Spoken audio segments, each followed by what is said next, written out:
रोनेसिस investor academy के इस brand new video में आप सभी का बहुत बहुत स्वागत है। डोनाल्ड ट्रंप आज यूएस के 47वें प्रेसिडेंट बनने जा रहे हैं। वर्ल्ड वाइड सभी लोग वेट कर रहे हैं, ऑलमोस्ट सारे कंट्रीज़ में ये वेट हो रहा है कि एज अ प्रेसिडेंट वो क्या बोलते हैं और क्या करते हैं। नेक्स्ट 4 इयर्स तक वो प्रेसिडेंट रहेंगे। यहाँ पे आप में से कुछ लोगों को लग सकता है, इनफैक्ट काफ़ी लोगों को लग सकता है कि भाई पूरा वर्ल्ड ट्रंप को लेकर इतना ज़्यादा परेशान क्यों है, हैरान क्यों है। मतलब ऐसा लग रहा है जैसे पूरा दुनिया ही ट्रंप पे ही डिपेंडेंट है। तो ऐसा क्या है ट्रंप में? तो इस वीडियो में हम डिटेल में जानेंगे कि आखिर पूरे दुनिया की नज़र ट्रंप पे क्यों है। आखिर ट्रंप ऐसा क्या कर सकते हैं जिसका असर दुनिया में जितने भी कंट्रीज़ है ऑलमोस्ट सभी पे पड़ेगा। वीडियो बहुत इन्फॉर्मेटिव है क्योंकि ट्रंप नेक्स्ट 4 इयर्स तक प्रेसिडेंट होंगे। तो इस वीडियो में जो कुछ भी मैं आपको बताऊंगा, आने वाले समय में आप देखेंगे कि काफ़ी हद तक स्टॉक मार्केट पे इन चीज़ों का फ़र्क पड़ेगा। अच्छी तरह से समझें। अगर पसंद आए तो लाइक एंड शेयर करें। पहली बार हमारे यूट्यूब चैनल पे आए हैं तो चैनल को जरूर सब्सक्राइब करें। सबसे पहले एज ऑलवेज वर्ल्ड मार्केट्स देख लेते हैं, कहाँ पे क्या चल रहा है, जिससे पता चले कि भाई ट्रंप आने वाले हैं तो आने से पहले क्या कुछ हलचल है, कहाँ पे हलचल है। सबसे पहले तो इंडियन मार्केट्स अगर आप देखते हैं, इंडियन मार्केट्स का तो परफॉर्मेंस ठीक है ना। Large cap, mid cap, small cap सभी जगह परफॉर्मेंस ठीक है आज। और बैंकिंग जनरली अच्छा नहीं कर रहा था, आज देखिए बैंकिंग बहुत अच्छा कर रहा है। और वर्ल्ड मार्केट्स अगर आप देखेंगे तो वर्ल्ड मार्केट ज़्यादातर बहुत अच्छा। सबसे पहले ऑफकोर्स हम यूएस से स्टार्ट करेंगे। यूएस देखिए ना, सभी जगह बहुत अच्छा परफॉर्मेंस, नैस्डैक 1.5%। एशियन मार्केट्स का भी अगर परफॉर्मेंस देखें तो लाइक ऑस्ट्रेलिया, जापान, इंडिया तो ऑफकोर्स अच्छा कर रहा है, हांगकांग और इवन चाइनीज़ मार्केट भी एटलीस्ट नेगेटिव नहीं लग रहा है फिलहाल।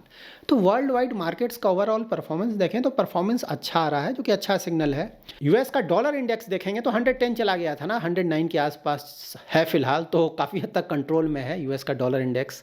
इंडिया का रुपये देखेंगे डॉलर के मुकाबले तो ऑफकोर्स ये तो प्रॉब्लम चल ही रहा है ना, डिप्रिसिएशन तो हुआ है रिसेंट टाइम्स में, 86.5 के आसपास चल रहा है। और 10 ईयर जीसेक अगर हमारा देखेंगे तो ये भी ऊपर ही जा रहा है पहले के मुकाबले। इसके बाद बॉन्ड्स देख लेते हैं, बहुत इंपॉर्टेंट है। यूएस का 10 ईयर जीसेक कहाँ चल रहा है, तो अभी तो नॉर्मल ही है ना, 4.8% के आसपास चला गया, 4.62% के आसपास है। चलिए पहले के मुकाबले यहाँ पे राहत है, जो कि पॉजिटिव खबर है। गोल्ड देख लेते हैं तो गोल्ड तो पहले के मुकाबले थोड़ा बढ़ा है, यहाँ पे थोड़ा रिटर्न्स आया है गोल्ड पे। ऑयल देख लेते हैं तो ऑयल पहले से गिरा है ना, 82। क्रूड अगर देखें, ब्रेंट क्रूड तो 82 के आसपास चला गया था, $82 पर बैरल, जो कि घटकर अबाउट 80 के आसपास चला गया। इंडिया के लिए तो अच्छी खबर है। और सबसे बड़ा फ़र्क क्या पड़ रहा है ट्रंप के आने से? क्रिप्टो, हाँ, बिटकॉइन देखिए, हाँ, बहुत ज़्यादा तेज़ी से ऊपर गया है। तो नाउ जान लेते हैं कि भाई ये ट्रंप के आने से हलचल क्यों है। तो ट्रंप के बारे में अच्छी तरह से जानने से पहले आपको ये जानना होगा कि यूएस वर्ल्ड मार्केट्स में किस पोजीशन पे है, यूएस का इकोनॉमी कैसा है।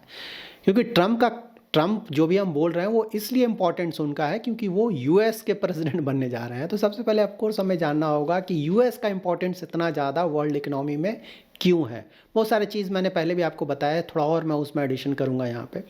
सबसे पहले तो ऑफकोर्स जो मैं हमेशा आपको बताता हूँ, यूएस का जीडीपी देख लेना, 25 ट्रिलियन यूएस डॉलर से भी बड़ा इकोनॉमी है। वर्ल्ड का टोटल अगर आप देखेंगे ना इकोनॉमिक साइज जीडीपी, तो अबाउट 100 ट्रिलियन यूएस डॉलर्स के आसपास है।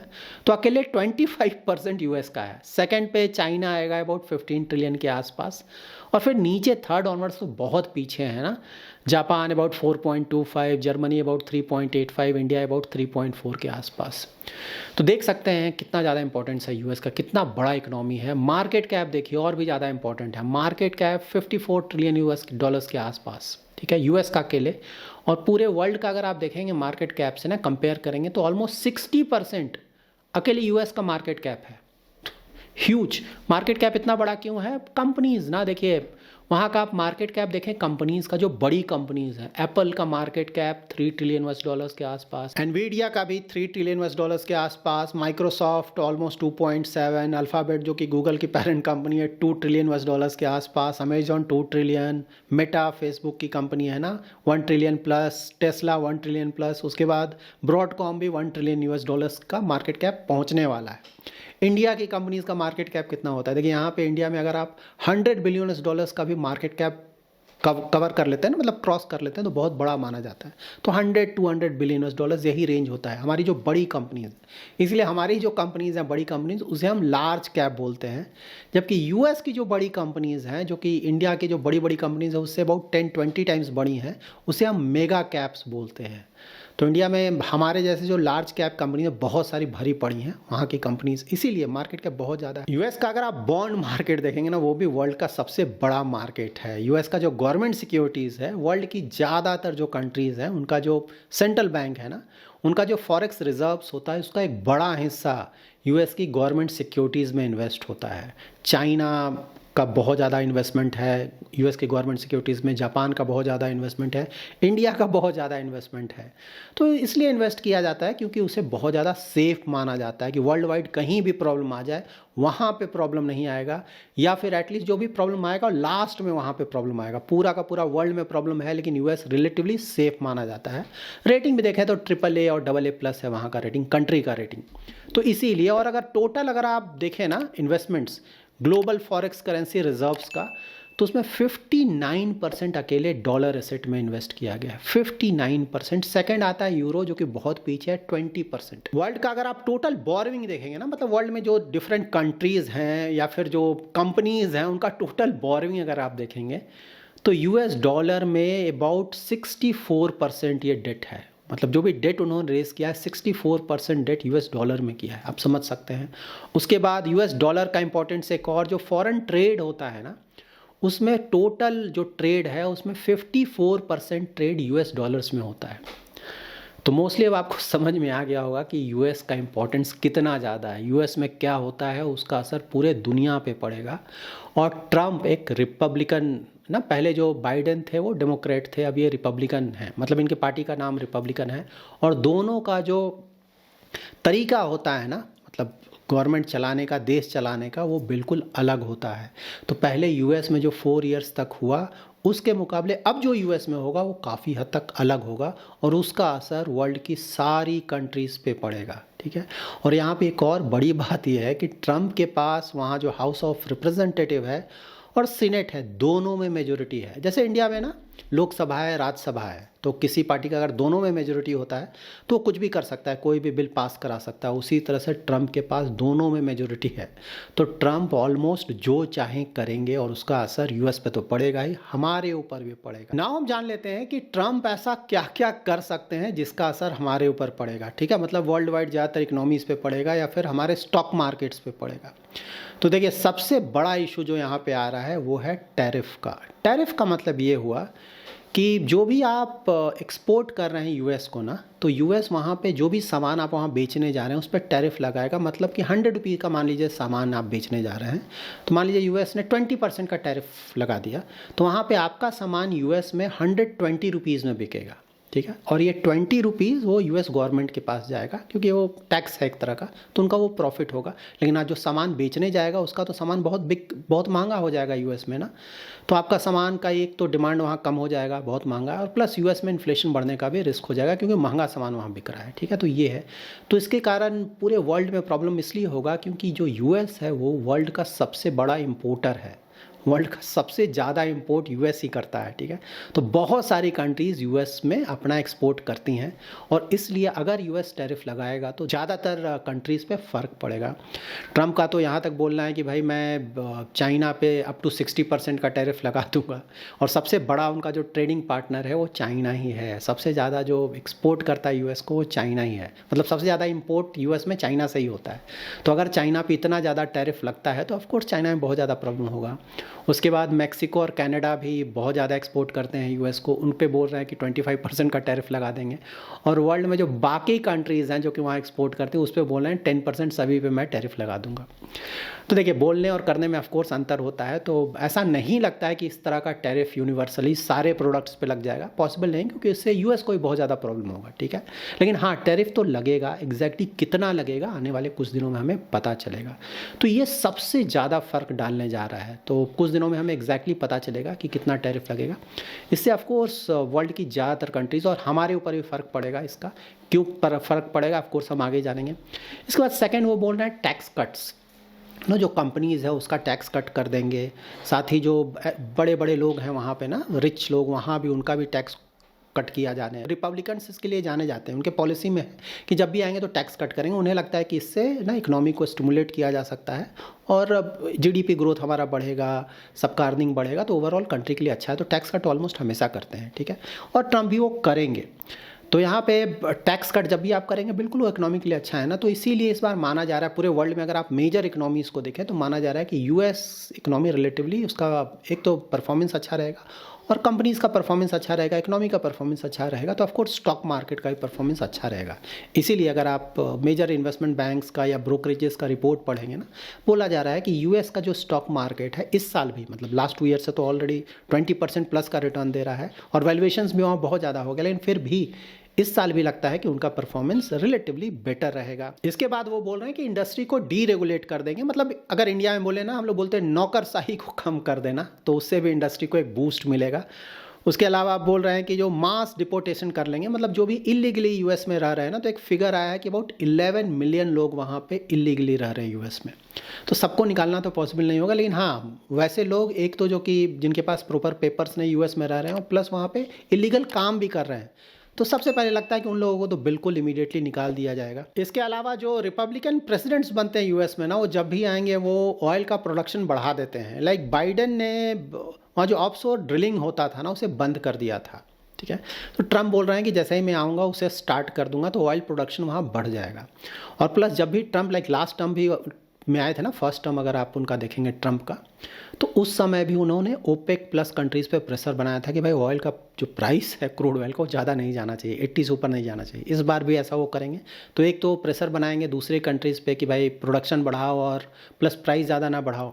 दूसरा, यूएस में भी प्रोडक्शन बढ़ने जा रहा है, तो इसीलिए ऑयल का प्राइस आप देखेंगे ना, क्रूड ऑयल का प्राइस काफ़ी हद तक कंट्रोल में रहेगा उनके टर्म में, जो कि इंडिया के लिए बहुत बड़ा पॉजिटिव है, क्योंकि ज़्यादातर तो हम इंपोर्ट करते हैं और जब जब ऑयल का प्राइस ऊपर जाता है हमारे इकोनॉमी के लिए अच्छा नहीं है। इसके अलावा 2 और बहुत बड़ी चीज़ें, ट्रंप ने एक काम तो ऑलरेडी ऑलमोस्ट कर दिया है ना, हमास और इजराइल का जो इशू चल रहा था बंद हो चुका है, सीज फायर हो चुका है। इसके अलावा सेकेंड है रसिया और यूक्रेन।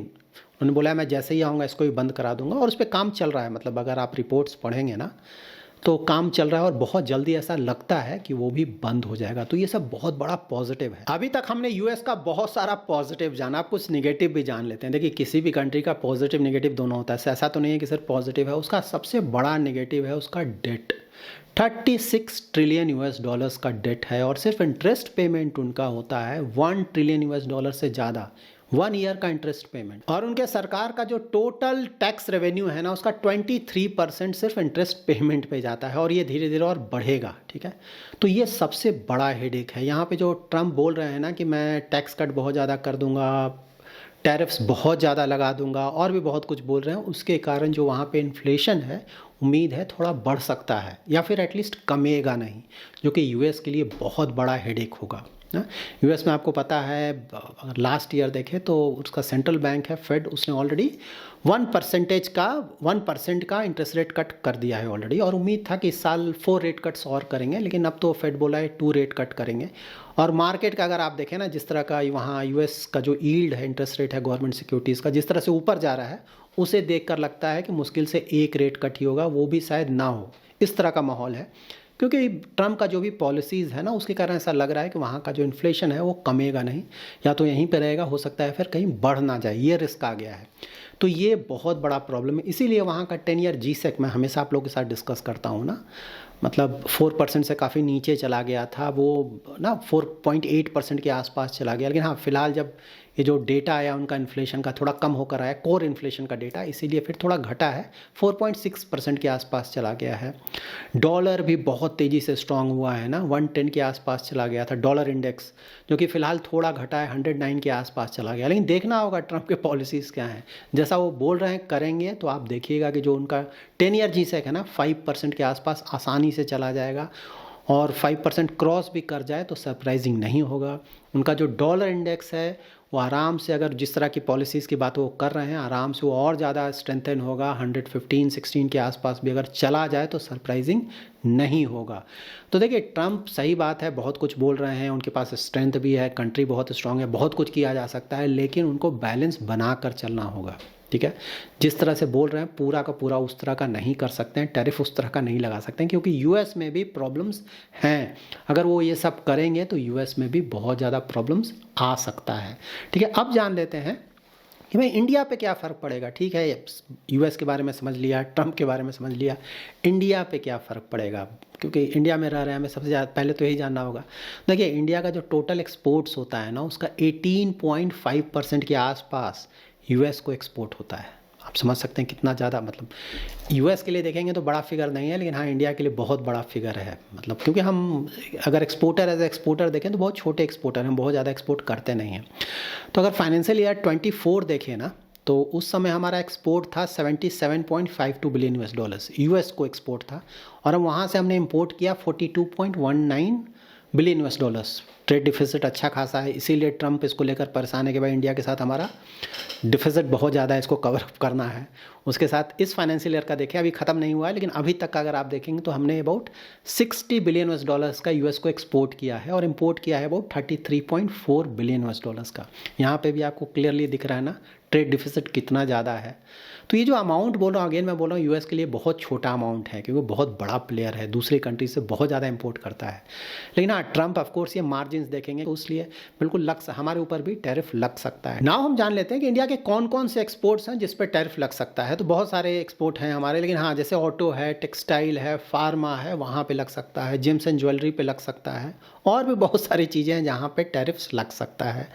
देखिए, इससे भी बड़ा एक और प्रॉब्लम क्या हो सकता है ना, जो H1B वीज़ा हमें मिलता है ना बहुत ज़्यादा, जिसके कारण हमारे जो IT के लोग हैं वहाँ पे जाते हैं, काम करते हैं, वहाँ पे अगर रिस्ट्रिक्शंस लगता है तो इसको प्रॉब्लम हो सकता है। तो एक बहुत बड़ा हेडेक हमारे लिए हो सकता है। लेकिन देखिए, इसके अलावा कुछ पॉजिटिव्स भी है। ठीक है, देखिए चाइना और यूएस का टर्म्स और भी ज़्यादा ख़राब होने जा रहा है। ठीक है, ट्रंप हैं वो चाइना पे और भी ज़्यादा टैरिफ्स लगाएंगे, तो टर्म्स बहुत ख़राब होने जा रहे हैं उन दोनों के बीच, और उसका फ़ायदा कुछ हद तक इंडिया को भी मिलेगा, क्योंकि चाइना में बहुत सारी कंपनीज अपना मैन्युफैक्चरिंग करती हैं। ठीक है, तो जब टैरिफ बहुत ज़्यादा लग जाएगा, जो भी चाइना से एक्सपोर्ट होगा यूएस को, उस पर टैरिफ लग जाएगा बहुत ज़्यादा, मतलब वो चीज़ें यूएस में बहुत महंगा होकर बिकेगा, तो ऑफकोर्स उसका डिमांड कम हो जाएगा यूएस में। तो वहाँ पे चाइना में जो भी प्रोडक्शन हो रहा है, मैन्युफैक्चरिंग हो रहा है, कुछ कंपनीज चाइना से बाहर निकलेंगी, ऑलरेडी कंपनीज निकल भी रही हैं, लेकिन और ज़्यादा निकलेंगी, तो उसका एक हिस्सा इंडिया में भी आएगा। खासकर ये जो चिप बना रही हैं या फिर इलेक्ट्रॉनिक्स बना रही हैं ना, वो कंपनीज इंडिया में भी आएंगी। इसलिए इंडिया में काफ़ी हद तक इंफ्रास्ट्रक्चर डेवलप किया जा रहा है इन कंपनीज़ के लिए, और बहुत सारी कंपनीज आई भी हैं इंडिया में। सबसे बड़ा एग्जांपल हमारा मोबाइल एक्सपोर्ट्स देखें ना, मोबाइल एक्सपोर्ट्स इस बार 2024 में $20 बिलियन से भी ज़्यादा हुआ है इंडिया का मोबाइल एक्सपोर्ट्स। वर्ल्ड में हम सेकंड नंबर पे हैं मोबाइल प्रोडक्शन में, चाइना के बाद ऑफ कोर्स, और इसमें भी 65% शेयर एप्पल का है। तो एप्पल ने इंडिया से $12.88 बिलियन का एक्सपोर्ट किया है लास्ट ईयर। सेकंड सैमसंग है 20% के आसपास। तो देखिए, इसी तरह से बहुत सारी कंपनीज इंडिया में आएंगी आने वाले सालों में, तो ये बहुत बड़ा पॉजिटिव होगा इंडिया। और ऑफ कोर्स इंडिया का और यूएस का अगर आप एटलीस्ट ना, हमारे जो प्राइम मिनिस्टर है मिस्टर मोदी और ट्रंप, इन दोनों का टर्म्स रिलेटिवली काफ़ी अच्छा रहा है। पिछले टर्म में भी बहुत अच्छा था इन दोनों का, और इस बार भी उम्मीद है कि पॉजिटिविटी बना रहेगा। तो उसके कारण चाइना को जो भी लॉस होगा ना, उसका एक बड़ा हिस्सा इंडिया को मिल सकता है। और यहाँ पे डिफेंस को लेकर भी बहुत सारा कॉपरेशन होगा, क्योंकि चाइना से तो सबको रिस्क है ना, चाइना बहुत तेज़ी से बहुत स्ट्रांग बन रहा है, तो यूएस को भी रिस्क है, इंडिया को तो रिस्क है ही है। तो वहाँ पे डिफेंस का जो कोलैबोरेशन है इंडिया के साथ, वो भी बहुत बढ़ेगा, और उससे भी इंडियन कंपनीज़ को और इंडिया एज अ कंट्री को बहुत ज़्यादा फ़ायदा होगा। तो नाउ कंक्लूजन में हम ये बोल सकते हैं कि ट्रंप हैं तो यूएस के प्रेसिडेंट, तो ऑफकोर्स वो यूएस के हित को ध्यान में रख के ही अपना कदम उठाएंगे, और जब वो यूएस का हित देखेंगे तो बहुत सारे कंट्रीज़ के लिए वो नेगेटिव भी हो सकता है, कुछ कंट्रीज़ के लिए वो पॉजिटिव भी हो सकता है। यहाँ पे ये बिल्कुल सही बात है कि इंडिया पे भी कुछ प्रॉब्लम हो सकता है, क्योंकि टैरिफ लगाएंगे तो इंडिया के जो प्रोडक्ट्स हैं उस पर भी टैरिफ लगेगा, तो कुछ प्रॉब्लम बिल्कुल इंडिया में भी होगा। लेकिन ओवरऑल अगर आप सिनेरियो देखें तो वहाँ पे इंडिया के लिए मोस्टली ये पॉजिटिव होगा। थोड़े नेगेटिव्स को अगर हटा दिया जाए तो मोस्टली ये पॉजिटिव होगा। क्यों होगा, ऑफकोर्स हमने ऑलरेडी डिस्कस किया है। यहाँ पे ये भी ध्यान में रखें, जैसा कि मैंने हमेशा बताया है कि पॉलिटिशियन है ट्रंप, ठीक है, बोलना और करना दोनों में अंतर होता है। बहुत कुछ उन्होंने बोला है, लेकिन एग्जैक्टली वो करते क्या है देखना होगा। तो देखिए, अभी कुछ दिनों तक हमें वेट करना होगा ना, एग्जैक्टली वो करते क्या है, बोलते क्या है। ठीक है, तो आज रात में वो प्रेसिडेंट बन जाएंगे, उसके बाद उनका कुछ अनाउंसमेंट्स होगा और कल से स्टॉक मार्केट रिएक्ट करना शुरू कर देगा। तो आप ये बिल्कुल मान कर चलें कि नेक्स्ट फ्यू डेज तक स्टॉक मार्केट और भी ज़्यादा वोलाटाइल हो सकता है। अप होगा, डाउन होगा, क्या होगा, ऑफ कोर्स वो क्या बोलते हैं उस पर डिपेंडेंट होगा। तो ऑफ कोर्स गेस नहीं करें तो अच्छा है, वेट करते हैं। बट अगेन ट्रम्प 4 इयर्स के लिए प्रेसिडेंट है, मोस्टली इंडिया के लिए फेवरेबल हैं। आप लॉन्ग टर्म इन्वेस्टर हैं ना, 5 ईयर, 10 ईयर, 20 ईयर, इंडिया का ग्रोथ स्टोरी अभी भी इंटैक्ट है। ऐसा नहीं कि कोई बहुत ज़्यादा प्रॉब्लम आ गया है। IMF का रिपोर्ट मैंने डिस्कस किया, वर्ल्ड बैंक का रिपोर्ट डिस्कस किया, रेटिंग एजेंसीज हैं उनका आप रिपोर्ट पढ़ लें। तो मोस्टली इंडिया का जो भी स्टेटस है, करंट स्टेटस पॉजिटिव है, नियर फ्यूचर में भी पॉजिटिव लग रहा है। तो यहाँ पे इंडिया के लिए कोई बड़ा इशू नहीं होना चाहिए।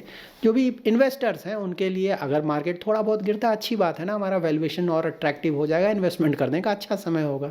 मीडियम टू लॉन्ग टर्म का ग्रोथ स्टोरी तो इंटैक्ट है, तो हमारा रिटर्न्स मोस्टली बना रहेगा। तो एज अ इन्वेस्टर मुझे नहीं लगता है कि कोई नेगेटिव न्यूज़ है, मोस्टली इंडिया के लिए पॉजिटिव न्यूज़ है और इसे पॉजिटिवली लेना चाहिए। सिर्फ ये ध्यान में रखना है कि शॉर्ट टर्म में वोलेटिलिटी बहुत ज़्यादा हो सकता है, लेकिन medium to long term investor हैं तो इन चीज़ों के चक्कर में हमें ज़्यादा नहीं पड़ना है। So that's it in this video. इस वीडियो से रिलेटेड या फिर कोई भी इन्वेस्टमेंट रिलेटेड क्वेरी है तो कमेंट में ज़रूर मेंशन करें। मैं आने वाले वीडियोज़ में ट्राई करूँगा उन क्वेरीज़ को आंसर करने का। वीडियो पसंद आया है तो ज़रूर लाइक एंड शेयर करें। पहली बार हमारे यूट्यूब चैनल पर आए हैं तो चैनल को ज़रूर सब्सक्राइब करें।